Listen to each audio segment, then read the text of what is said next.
Once upon a time, we used to listen to each other.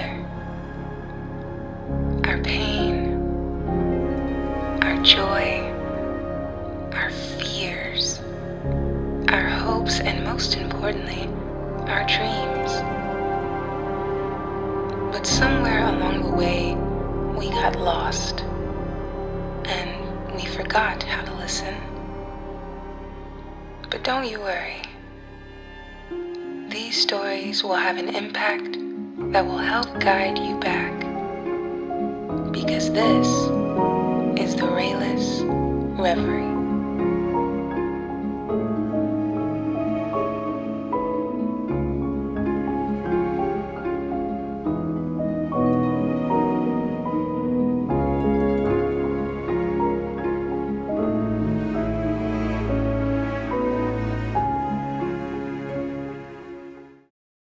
There was once a little man whose mother made him a beautiful suit of clothes. It was green and gold and woven so that I cannot describe how delicate and fine it was. And there was a tie of orange fluffiness that tied up under his chin. And the buttons in their newness shone like stars. He was proud and pleased by his suit beyond measure, and stood before the long looking-glass when he first put it on, so astonished and delighted with it that he could hardly turn himself away. He wanted to wear it everywhere and show it to all sorts of people. He thought over all the places he had ever visited and all the scenes he had ever heard described, and tried to imagine what the feel of it would be if he were to go now to those scenes and places wearing his shining suit, and he wanted to go out forthwith into the long grass and the hot sunshine of the meadow wearing it, just to wear it. But his mother told him, no. She told him he must take great care of his suit, for never would he have another nearly so fine. He must save it and only wear it on rare and great occasions. It was his wedding suit, she said, and she took his buttons and twisted them up with tissue paper for fear their bright newness should be tarnished. And she tacked little guards over the cuffs and elbows and wherever the suit was most likely to come to harm. He hated and resisted these things, but what could he do? And at last her warnings and persuasions had effect, and he consented to take off his beautiful suit and fold it into its proper creases and put it away. It was almost as though he gave it up again. But he was always thinking of wearing it, and of the supreme occasion when someday it might be worn without the guards, without the tissue paper on the buttons, utterly and delightfully, never caring, beautiful beyond measure. One night, when he was dreaming of it after his habit, he dreamed he took the tissue paper from one of the buttons and found its brightness a little faded. He woke up and lay awake thinking of the brightness a little dulled and wondering how he would feel if perhaps when the great occasion, whatever it might be, should arrive, one button should chance to be ever so little short of its first glittering freshness. And for days and days, that thought remained with him, distressingly. And when next his mother let him wear his suit, he was tempted and nearly gave way to the temptation, just to fumble off one little bit of tissue paper and see if indeed the buttons were keeping as bright as ever.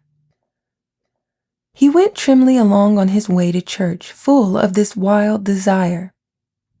For you must know his mother did, with repeated and careful warnings, let him wear his suit at times, on Sundays, for example, to and fro from church, when there was no threatening of rain, no dust, nor anything to injure it, with its buttons covered and its protections tacked upon it, and a sunshade in his hand to shadow it if there seemed too strong a sunlight for its colors. And always, after such occasions, he brushed it over and folded it exquisitely, as she had taught him, and put it away again. Now all these restrictions his mother set to the wearing of his suit he obeyed. Always he obeyed them, until one strange night he woke up and saw the moonlight shining outside his window. It seemed to him the moonlight was not common moonlight, nor the night was a common night. And for a while he lay quite drowsily with this odd persuasion in his mind. Thought joined on to thought like things that whisper warmly in the shadows. Then he sat up in his little bed suddenly, very alert, with his heart beating fast, very fast, and a quiver in his body from top to toe. He had made up his mind. He knew now that he was going to wear his suit as it should be worn. He had no doubt in the matter. He was afraid, terribly afraid, but glad. He got out of his bed and stood a moment by the window, looking at the moonshine-flooded garden, and trembling at the thing he meant to do. The air was full of a minute clamor of crickets and murmurings, of the infinitesimal shouting of little living things. He went very gently across the creaking boards, for fear that he might wake the sleeping house, to the big dark clothes press, wherein his beautiful suit lay folded, and he took it out garment by garment, and softly and very eagerly tore off its tissue paper covering and its tacked protections, until there it was, perfect and delightful as he had seen it when first his mother had given it to him. A long time it seemed ago. Not a button had tarnished, not a thread had faded on this dear suit of his. He was glad enough for weeping, as in a noiseless hurry he put it on. And then back he went, soft and quick, to the window, and looked out upon the garden and stood there for a minute, shining in the moonlight, with his buttons twinkling like stars. Before he got out on the sill, and, making as little of rustling as he could, clambered down to the garden path below. He stood before his mother's house, and it was white and nearly as plain as the day, with every window blind but his own shut like an eye that sleeps. The trees cast still shadows like intricate black lace upon the wall. The garden in the moonlight was very different from the garden by day. Moonshine was tangled in the hedges and stretched in phantom cobwebs from spray to spray. Every flower was gleaming white or crimson black, and the air was aquiver with the thridding of small crickets and nightingales singing unseen in the depths of the trees. There was no darkness in the world, but only warm, mysterious shadows, and all the leaves and spikes were edged and lined with iridescent jewels of dew. The night was warmer than any night had ever been.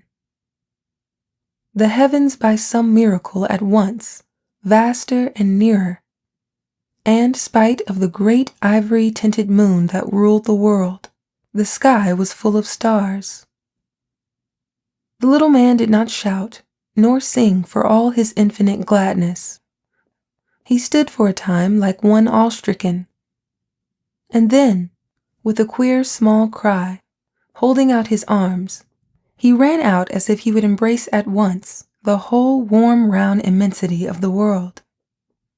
He did not follow the neat set paths that cut the garden squarely, but thrust across the beds and through the wet, tall, scented herbs, through the nightstock, and the nicotine, and the clusters of phantom, white mallow flowers, and through the thickets of southern wood and lavender, and knee-deep across a wide space of mignonette.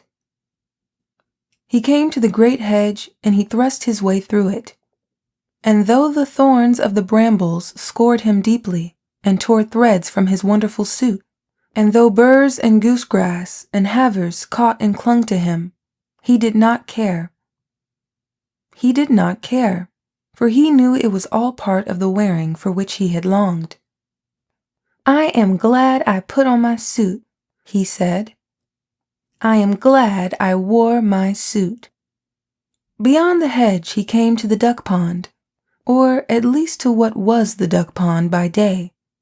But by night it was a great bowl of silver moonshine, all noisy with singing frogs, or wonderful silver moonshine, twisted and clotted with silver patterings.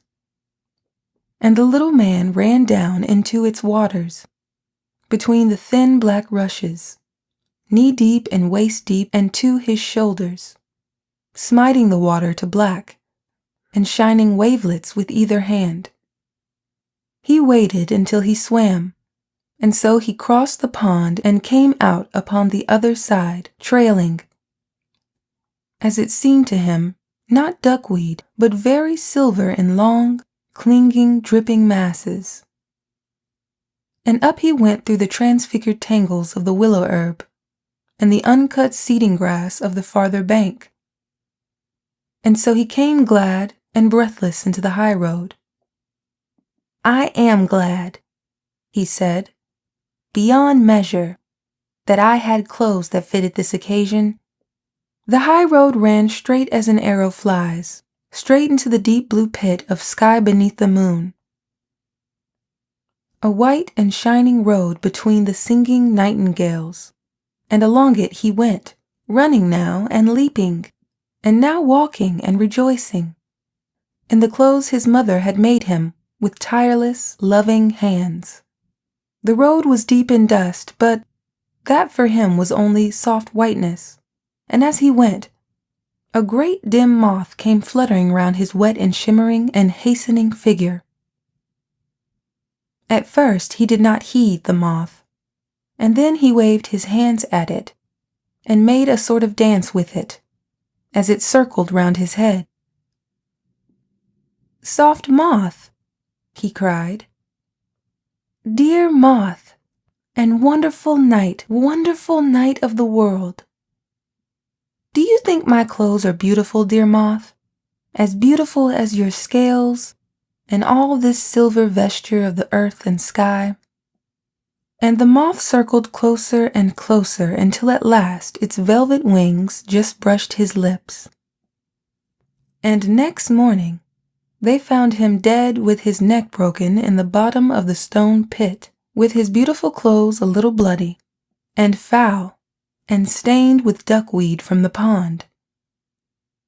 But his face was a face of such happiness that, had you seen it, you would have understood indeed how he died happy, never knowing the cool and streaming silver for the duckweed in the pond.